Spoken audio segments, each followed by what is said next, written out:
দাঁড়িয়ে থাকি ওঠার জন্য। এই রে আপনি তো মরতেন।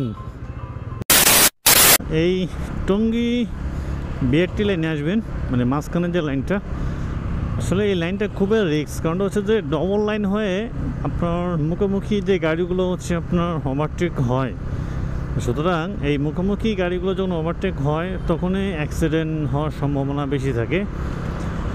যখন ওভারটেক করে তখনই হচ্ছে যে অ্যাক্সিডেন্ট হয়। অনেক সময় মুখোমুখি হচ্ছে বা লাগতেছে, আসলে খুবই রিস্ক এই রাস্তায় বাইক চালানো, যে কোনো যানবাহন বলেন না কেন।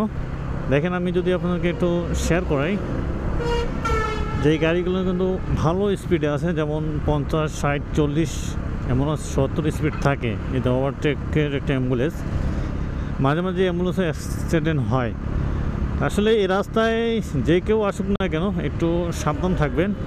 আরেকটা বিষয় হচ্ছে যে এই রাস্তায় কোনো চেকপোস্ট বলতে নাই চলে। আমার সামনে দেখতে পাচ্ছেন যে গাড়িগুলো মানে প্রচুর জ্যাম হয়ে থাকে, পেছনের গাড়িগুলো আসতেই পারে না, তারা যাত্রী তোলে।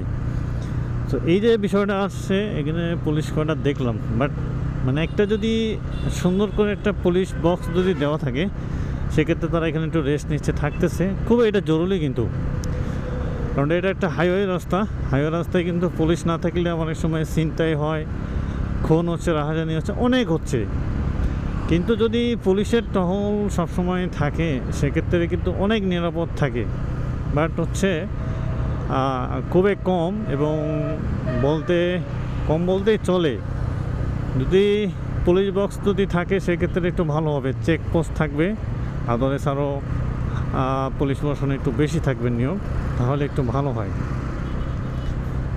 কারণ হচ্ছে যে এখান থেকে যখন উঠে ফ্লাইওভারে এই পাশে প্রচুর জ্যাম লাগে, কারণ হচ্ছে যাত্রী দাঁড়িয়ে থাকে ওঠার জন্য। এই রে আপনি তো মরতেন একটুর জন্যই।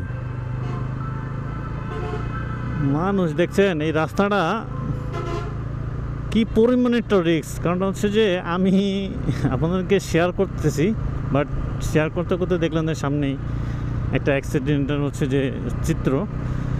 তিনি যদি ব্রেক না করতো তাহলে কিন্তু অ্যাক্সিডেন্ট হতো। তিনি যখন পার হবে, যে কেউ পার হোক না কেন, অবশ্যই তাকে একটা সিগন্যাল দিয়া এবং আস্তে ধীরে পার হতে হবে। কারণ হচ্ছে যে আপনি যদি একটা দৌড় মারেন, একটা দৌড় দিলে কিন্তু হচ্ছে যে আপনার কেউ বুঝবে না, কোনো ট্রাক বলেন, বাইক বলেন, কেউ বুঝবে না যে হুট করে সে আসতেছে। আপনারা ক্যামেরাতে নিশ্চয়ই দেখছেন যে বিষয়টা কী। তো সবাই ভালো থাকবেন, সুস্থ থাকবেন। আল্লাহ হাফেজ, থ্যাংকস ফর ওয়াচিং। ভিডিও ভালো লাগলে ছোট্ট করে লাইক, কমেন্ট, শেয়ার করবেন।